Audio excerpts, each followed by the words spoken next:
persons, what a citizen ideally should be. So this Gesamtkunstwerk of social engineering of rehabilitation, that's what I was interested in exploring.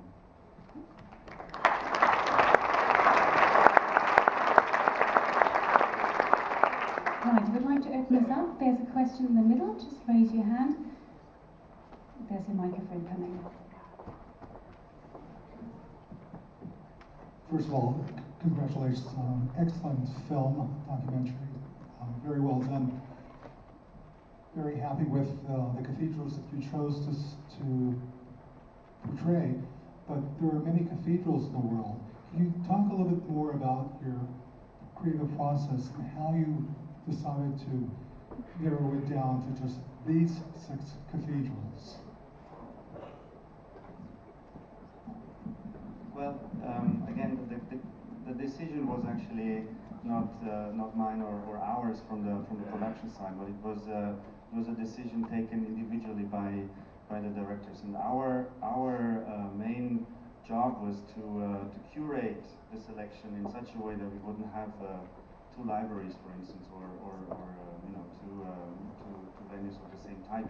And I must say, when we started this project, I had a rather traditional concept of what the selection would include, and I was very puzzled when Michael suggested a prison, and I was actually against it. And we had a debate, and I was convinced afterwards by Michael that this would actually be, and by Anne Cook, the producer, also participated in those conversations, that including a building that does not represent what you would traditionally expect as a cathedral of culture would actually add to the project and make it richer. And the same goes for the choice that Robert Redford took with the Salk Institute.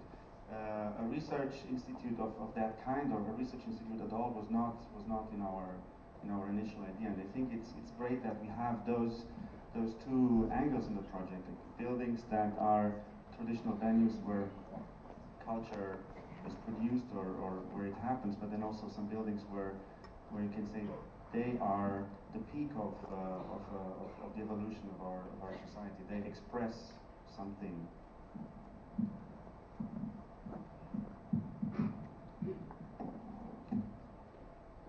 Sorry, there's a question in the front. It's hard to see sometimes from here. Thank you very much. Fascinating project. I have a gender question, actually. Why most of the buildings that have their own voice speak from the first-person singular are females? And how actually you approach this gender question? How did you decide whether it's male or female, or there's no gender identity at all? Thank you. Well, I can say that for the prison, it is the prison psychologist, and she happens to be a woman, so it's very, very easy. Just a small remark concerning the choice of cathedrals. I still hope, as we've been talking about, that there will be an imaginary cathedral edited out of all of these different buildings. Just mix it all together and see what happens. That might be another type of building that we haven't seen yet. On our case, it was quite clear from the beginning that it should be, there was something quite machine-like about this building, and something very kind of 20th century about it, and there was something quite, there's the iron and the presence of steel and the volume of this place, so there was a question in my mind if it should be actually a more kind of robot-like women's voice, or if it should be a man, and I think at the end what really inspired me to be a man is these announcements that they have at the Centre Pompidou, that they are in the film actually, and I kept hearing these announcements even, when it was not there, so it became quite evident that it should be a male voice.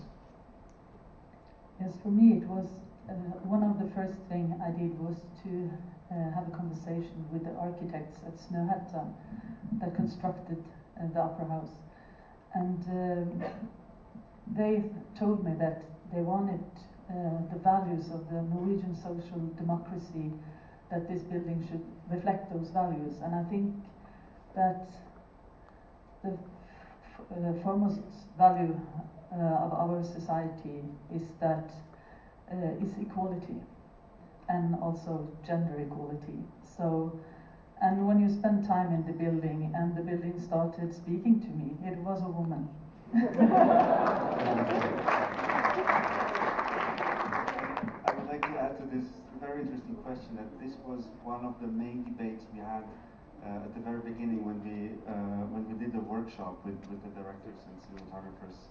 We met for a couple of days to experiment with the 3D equipment. And we also talked a lot about how would we all together shape this project, and the main idea of the project was that the buildings would have a voice, and then the question really was like, but how can you decide if the building is male or female? So it's very interesting to bring this up.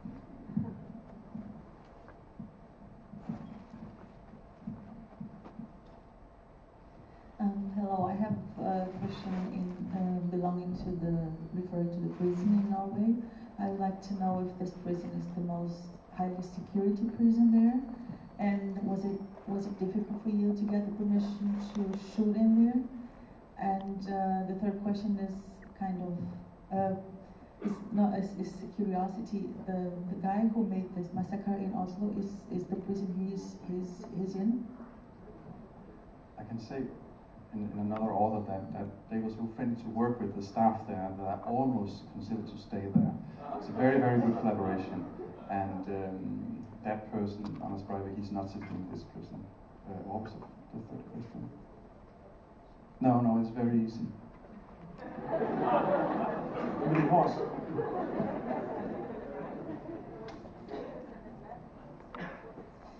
That was just been spontaneous, yes. It's tough to be tough all the time. So he just started laughing. Time for one more question. This gentleman here. Can you have a microphone?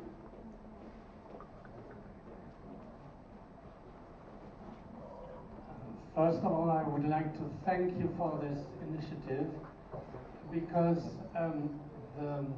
I learned that the expression of cathedral and culture gives a kind of polarity between these two words.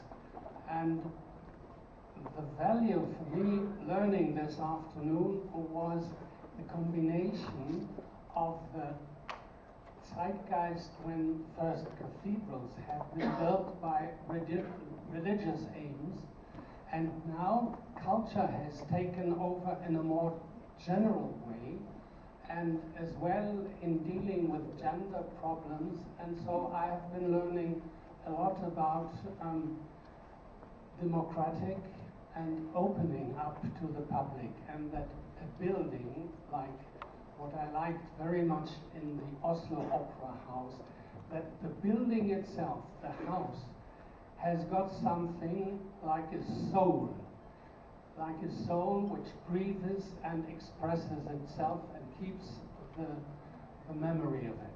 Thank you very much.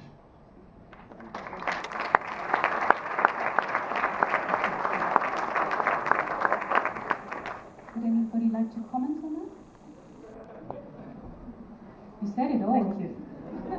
I think it is nice if to believe that if we go places on earth, we keep memories of the places, and what we believe in is shaped by where we go and who we meet. But it's nice to think that houses I've been to or do my work, or all of us, that they will remember us as well.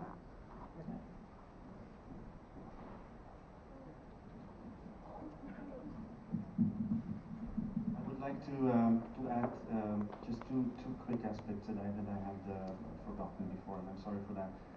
We have a co-producer from Japan who is on board of the project since the very beginning, Kayobashi from Wow, and the film is sold by Cinephile Tel Aviv-based sales agent, and is distributed in Germany by NFP starting on May 31st.